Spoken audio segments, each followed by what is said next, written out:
Hello, this is Parker Brisebois, Parker Thomas Brisebois, first of his name, and once again you are watching The Iridescent.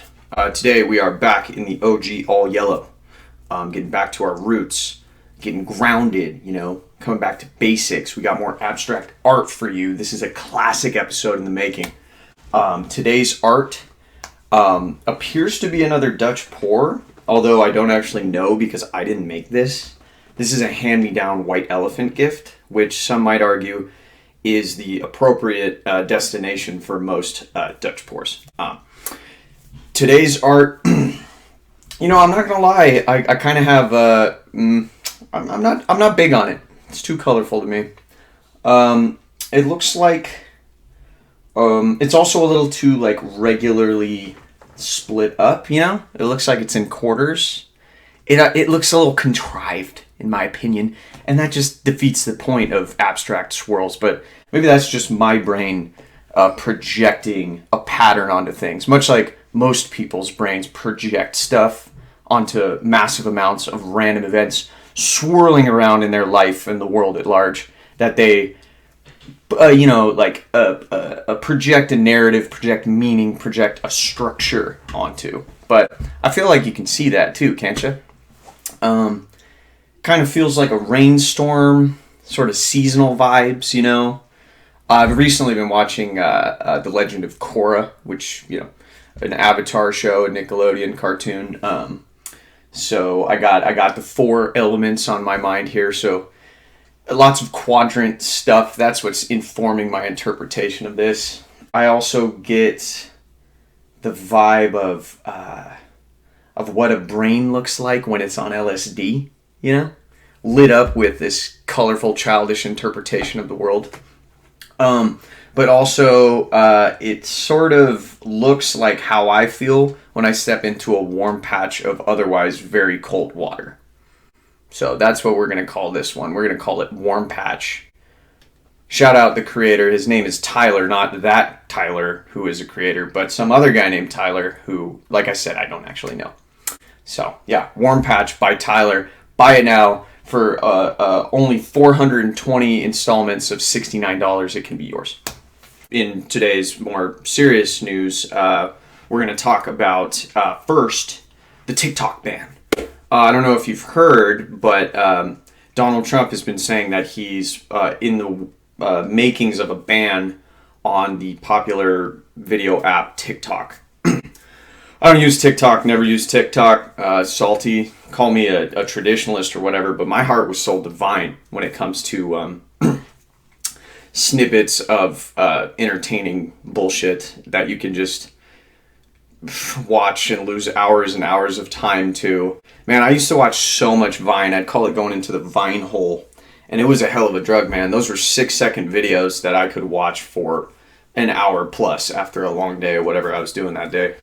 But anyways, TikTok, in case you didn't know, is run by a Chinese state-sponsored, or they're like a hero company in China. So I don't know if they're technically state-sponsored, but Xi Jinping and all those dudes have a big say in how TikTok is operated and how the data they collect is used. It's a company called ByteDance. I think they also run WeChat. But yeah, it's a big Chinese tech company that collects a shitload of data worldwide because China's huge and those apps are huge. Millions of, I think the article I read on CNN said that there's like 100 million TikTok users in the United States. Many of them creators who've put their face out on there. China knows who you are, or what you look like anyway, what you talk about, what you say. Trump has been talking about banning TikTok for a long time, and this weekend, well, I think actually on last Thursday, the week of the 17th, I believe that was, Trump said that he was going to ban the app completely. What the hell does that mean? Can a president just ban some shit on your phone that maybe you already have? Well, I looked into it a little bit, and it turns out what he was talking about was that he was going to ban new downloads of TikTok. So as of Sunday, you weren't going to be able to download TikTok anymore. That ban got pushed back to next Sunday. So that'll be the last Sunday of September or the 1st of October. I don't know. My brain is not a calendar because time is just an accordion anyway. Um, and on that day, you won't be able to download TikTok anymore, and they'll cut off patch support for TikTok. So if you already have it, you'll still be able to use it, but the next time there's an update or something to that effect, you know how it is when you shirk your responsibility to getting updates for your apps, they start to suck. They're more prone to glitches, and eventually they just won't be supported anymore. So you'll get lots of freezing. It'll load up funky. You won't be able to view some videos. Basically, they're just going to sabotage the user experience of TikTok until it's an unusable app. And the reason they're doing this is because they don't want such a massive amount of people in the United States, Americans, using an app that's just sending their data straight to a, like I said, Chinese hero company in ByteDance. So what they want to do is force ByteDance's hand into making an autonomous United States subsidiary. Is that contradictory? Can you be an autonomous subsidiary? I don't know, but that's what they want. They want a TikTok America. They've proposed this company called TikTok Global that would operate in the United States. The outline of the deal right now is that ByteDance is willing to cede like 20%, so only like a fifth of the ownership or control of TikTok to this TikTok Global thing. And that would be run by, or owned, operated basically by American tech companies that already exist. Per CNN's article on this, that's looking to be Oracle. I don't even really know what they do, Oracle. The only thing I really know about Oracle is that they're a tech company based out of California who's got the, or had the Golden State Warriors sponsorship, Oracle Arena. That's how I know Oracle. The other major player in that partnership would be Walmart. Fuck, man, talk about a oligopoly in the making. It's not even really a monopoly because they just own so much shit. I mean, Walmart is already huge in and of itself. Years back, they merged with some pharma company, and now they're going to have an operating say in TikTok Global, aka TikTok America. That's wild. So, if you're hooked on TikTok, and I just talked to a good friend of mine who recently deleted TikTok from her phone and no longer uses it, it's an addictive fucking substance. So if you're hooked on TikTok, then know that your addiction is fueling basically a data farming industry that worst case scenario goes directly to China, which you may or may not have feelings about. My guess is most people just don't give a shit. Or it goes to giant giant conglomerates like Walmart. The non-conspiracy, probably the most realistic implications of that's worth reading into, is the fact that they're just going to be able to know more about how to advertise to you. So they're going to be able to sell you more shit based on the stuff you consume on TikTok. Interestingly enough, when the threat of this ban came into play last Friday, downloads for TikTok in the United States went up like 240,000. Like, that's 12%. There were 240,000 new downloads of TikTok in the United States on Friday. People are trying to get in while they can, which is just fucking crazy to me. Like, people see a headline that says TikTok's on its way out, there's going to be a ban, and rather than reading into that at all, they just say, shit, I better get TikTok while I can, because I don't know, I don't want to be missing out. I got TikTok FOMO. The kids these days have been, singing its praises from the mountaintops. I see it memed on commercials on cable. I hear all this stuff about TikTok, so I better get in on that. But people's behavior is just strange, totally strange. Shit, if I saw, maybe it's just like that rebel urge, oh, they're banning it, I gotta get on there. To me, I personally don't see the appeal. But then again, that's because I'm a recovering Vine addict, and I just talked to someone who's a recovering TikTok addict. and they described the same type of situation that I was in, which was an addiction to a social media platform. That shit happens like that, man. I was off Instagram, still off Twitter, and Facebook for the most part for like a year and a half, 2 years. And I felt clean. I felt good. I was on my phone less. But then once I got this show out, I had to start using those things again to kind of promote it. And I went in there thinking, oh, it's going to be a tool, you know, a marketing tool, a promotion tool. But no, I've had this show out for like 2.5 months now, and I'm a fucking Instagram addict again. No problem. If you care more about this, you should watch a show called, or a movie on Netflix called The Social Dilemma.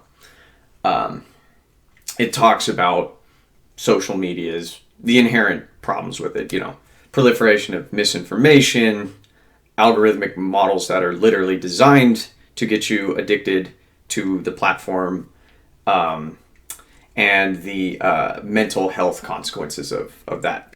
And it's ironic that Netflix, which is a company that values itself based on how much basically watch time it gets from its users, publishes a video or a movie about companies that engage in that same type of stuff. Kind of ironic, kind of wonderful. Probably still worth watching, because it's not like you don't watch Netflix. You've all heard the news. Ruth Bader Ginsburg has passed away at the age of 87. And the implications of such a passing are as dire as they are tragic. You know, I've heard and seen some pretty spicy takes on her passing that are just really not compassionate. Very, very cynical from left and right. On the right, I'm seeing is like horrible stuff. Is like God took her because she's a pro-choice advocate, and because she, you know, condoned women's rights to have control of their own body, he smote her. And on the left, I'm hearing cynical takes about how it was prideful and greedy of her to stay, to not retire after she learned she had cancer during Obama's presidency.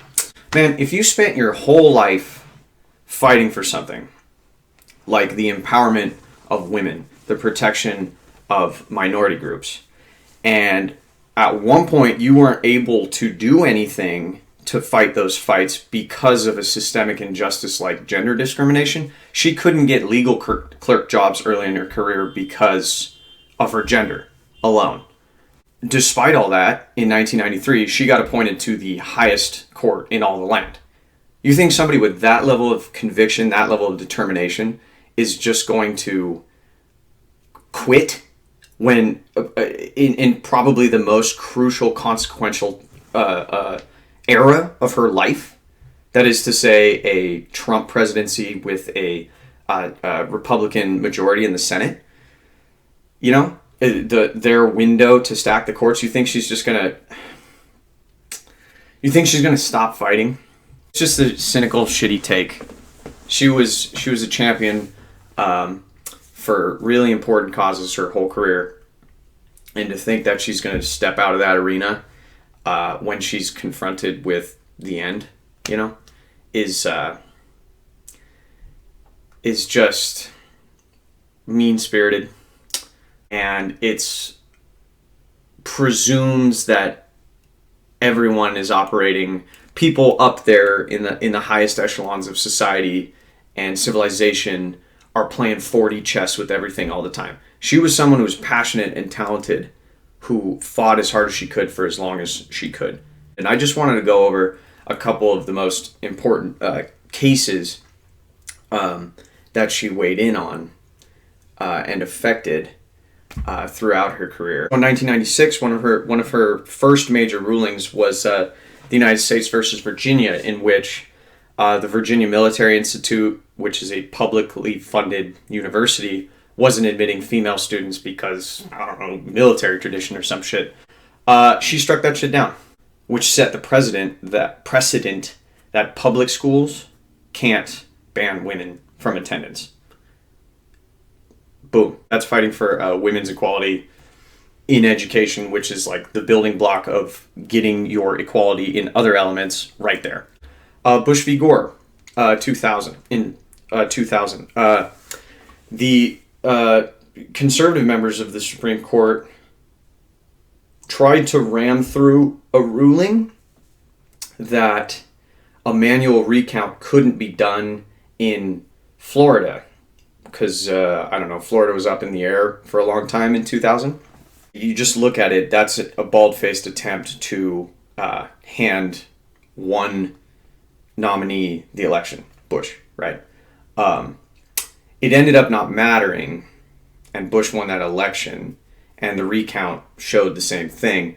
But the fact that a body like the Supreme Court in those moments could act in such a partisan way is something that needs to be fought because it's anti-democratic. And RBG she wrote the dissenting opinion, and she led the charge to try to prevent something like that happening. Now, in 2000, I guess the stakes you could say were a little lower than they are now. But the fact of the matter is she championed the opinion that our democracy has to operate with transparency in order for it to operate with integrity and remain a democracy. Obergefell versus Hodges, 2015. That's the decision that led to the Supreme Court ruling that same-sex couples had the right to get married in all 50 states. There's another minority group she was champion protecting. Ledbetter versus Goodyear Tire. This is the case of a woman who worked there for like 20 years at Goodyear Tire, and she was an area manager, and she found out that she was getting underpaid compared to her male colleagues of the same position. Ultimately, the way the Supreme Court ruled was against Mrs. Ledbetter and in favor of Goodyear Tire, in that Goodyear Tire said that had a policy where if an employee had a complaint, like Ms. Ledbetter did, if it came to light that she was actually getting underpaid for discrimination reasons, she was a woman, then they would only have to reimburse her for the last 180 days in which she was being underpaid, even though she worked there for 20 years. So do the math. Like, I don't know how much she was underpaid, but she only got reimbursed the difference for the last 180 days, which isn't even 1 year. So that's 19 and a half years she was getting underpaid compared to her male colleagues. She fucking lost, which is fucked up. And Goodyear only had to pay her for that period of time. But RBG's dissenting opinion led Barack Obama to pass a bill striking down those types of policies as being legal business practices.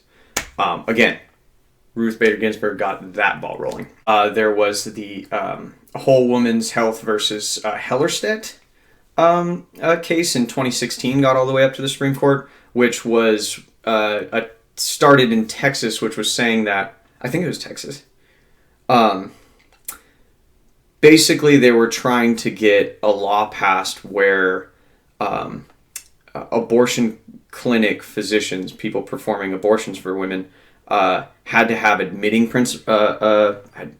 privileges in hospitals in order to perform abortions. And what it was bald-facedly just an attempt to make it harder for women to take their own body's health and their own futures in their own hands by making it harder for them to get abortions, which were otherwise legal. Championing women's health. And that's what she made her career out of. Fighting a specific fight against a system that does everything in its power by its own existence to crush people's ability to make the changes they want to see in the world is the most effective way to do it. So people coming at her for being part of a body that's typically conservative, or not being able to make the cynical call and retire when she quote unquote had the chance, or not being able to right all the wrongs in the world, and therefore she failed as a champion of the people. That's just bad faith, man. It's important to honor the legacies of the champions we have for any of the causes that are on the correct side of the dialectic, for the have-nots rather than the haves. And even if her main focus were only on some of those groups and it didn't hit all the intersectional nails on the head, that's not reason to devalue her contribution to making the world a better place using the tools at hand, which is, in this case, the Supreme Court. And now they're going to try, they as in Republicans, they're going to try to ram through a new Supreme Court nominee, which on its face is completely hypocritical because Merrick Garland.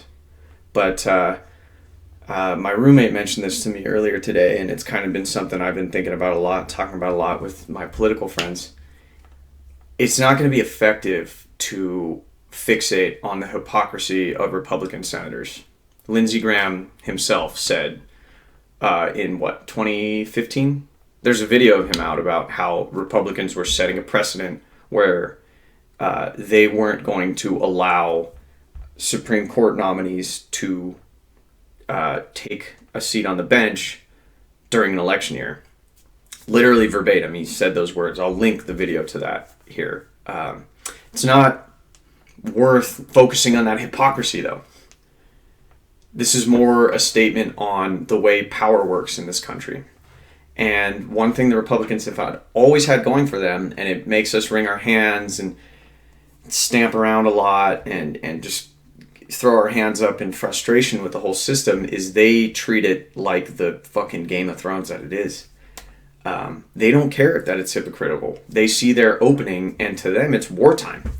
And they want to cram that court, cram the Supreme Court full of folks that want to put Roe v. Wade on in a fireplace, who want to peel back environmental regulations so that companies can just make money doing whatever's most efficient and most expedient for them, who don't think that all Americans are equal, who don't envision the United States as that shining city on the hill where people from increasingly worsening parts of the world can come and find refuge and pursue the quote-unquote American dream. I know that sounds dire, and what can we do about it? I mean, that's issues with our government, is that, you know, the like checks and balances system. The average person doesn't have any access to that process, right? We don't get to vet Supreme Court nominees as Joe regular guy. But what we can do is vote. Right now, what we can do is vote. What we can do is organize, and we can vote. So, I've said it once, I'll say it again. Exercise the powers that you do have. Pay attention. Learn about stuff. Talk to people about stuff. Try to convince those who can be convinced to vote for the fucking future.